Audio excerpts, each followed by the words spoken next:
سبحان اللہ. پتہ اللہ سے اتنا دور کر دیا ہے کہ قرآن کو سمجھ میں نہیں آ رہا ہے. جبکہ رسول اللہ صلی اللہ تعالیٰ علیہ وسلم ارشاد فرماتے ہیں کہ میرا کوئی اسٹیٹمنٹ جو میں نے دیا ہے,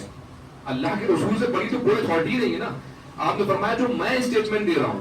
اگر وہ اسٹیٹمنٹ بھی قرآن سے ٹکرا جائے تو آپ میرے اسٹیٹمنٹ کو چھوڑ کر قرآن کو پکڑنا, کیونکہ یہ ناطق ہے, اللہ کی کتاب ہے, اللہ کا فرمان ہے. تو ہمیں بڑی حیرت ہوئی. خیر, تو آج یہاں جو بیٹھے ہیں وہ اس لیے بیٹھے ہیں کہ اللہ تعالیٰ سے ہم روز ہر نماز میں, جو مسلمان نماز نہیں پڑھ پاتا ہے کسی بھی وجہ سے, شیطانی وسوسوں کی وجہ سے, کاروبار کی وجہ سے, الجھنوں کی وجہ سے, ہم یہ نہیں کہتے کہ وہ نماز کا منکر ہے. اتنی الجھنیں ہیں, اتنی پریشانیاں ہیں, اتنا لوگوں نے ٹینشن میں ڈالا ہوا ہے کہ آدمی سمجھ نہیں پا رہا ہم کیا کر رہے ہیں کیا نہیں کر رہے ہیں. تو جب بھی اس کو وقت مل رہا ہے کم سے کم جمعہ تو پڑھ رہا ہے. تو اہدنا الصراط المستقیم جب پڑھتا ہے, صراط الذین انعمت کی جب دعا مانگتا ہے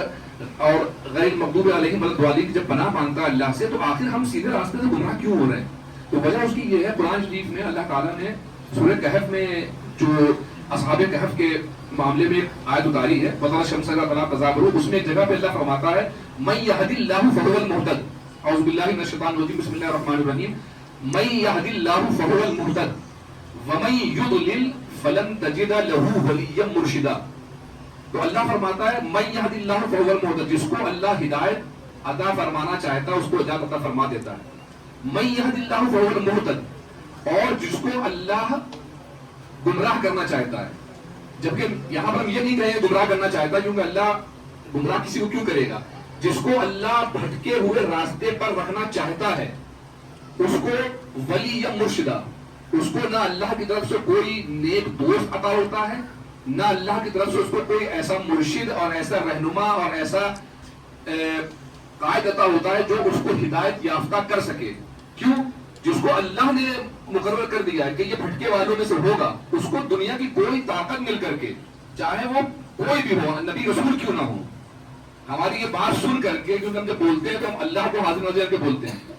نبی رسول صلی اللہ تعالیٰ علیہ وسلم یا انبیاء علیہ السلام بھی اگر چاہیں کہ ہم اس کو ہدایت دے دیں, نہیں دے سکتے. کیونکہ محمد رسول اللہ صلی اللہ تعالیٰ علیہ وسلم کئی معاملوں میں کئی مرتبہ آپ بہت زیادہ تکلیف میں ہوئے, اور تکلیف میں ہونے کے بعد آپ کے آنسو آئے اور آپ نے فرمایا اے اللہ میں ان کے لیے پتھر کھاتا ہوں, میرے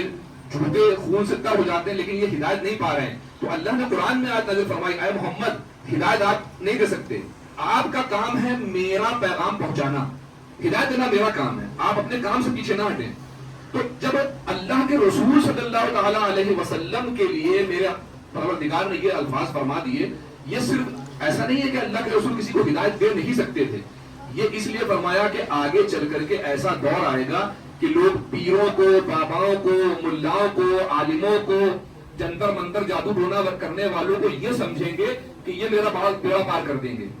اس لیے اللہ تعالیٰ نے 1400 سال پہلے یہ اللہ کے رسول سے فرما دیا کہ آپ اپنے آپ کو مشقت میں نہ ڈالیں, آپ پریشان نہ ہو, صرف میرا پیغام پہنچا دیں کہ اللہ ایک ہے, اشہد ان لا الہ الا اللہ و اشہد ان محمد رسول اللہ, محمد عبدہ ورسولہ. آپ اس سے پریشان نہ ہو کہ یہ ہدایت کیوں نہیں پا رہے ہیں یا فلانا ہدایت کیوں نہیں پا رہا, آپ اس میں اپنے آپ کو مشقت میں نہ ڈالیں. تو یہ جو آیت ہے, اس آیت کو مد نظر رکھیے کہ آج ہم سنی, وہابی, دیوبندی, بریلوی, شیعہ جتنے بھی فرقے ہیں, ان کو پتہ کیا ہے, ان کو یہ رہتا ہے دماغ میں کہ جو میرا سب سے بڑا عالم ہے, جو میرا سب سے بڑا پیر ہے, جو پیرانے پیر ہے, جو بہت بڑا اپنے وقت کا آج فیشن میں چل رہا ہے, اس کے پیچھے ہزاروں لاکھوں مرید چل رہے ہیں, بس اس کے دامن سے جڑ جاؤ میرا بیڑا پار ہے. یہ خود اپنے بیڑے پار نہیں کر سکتے. تو وجہ اس کی کیا ہے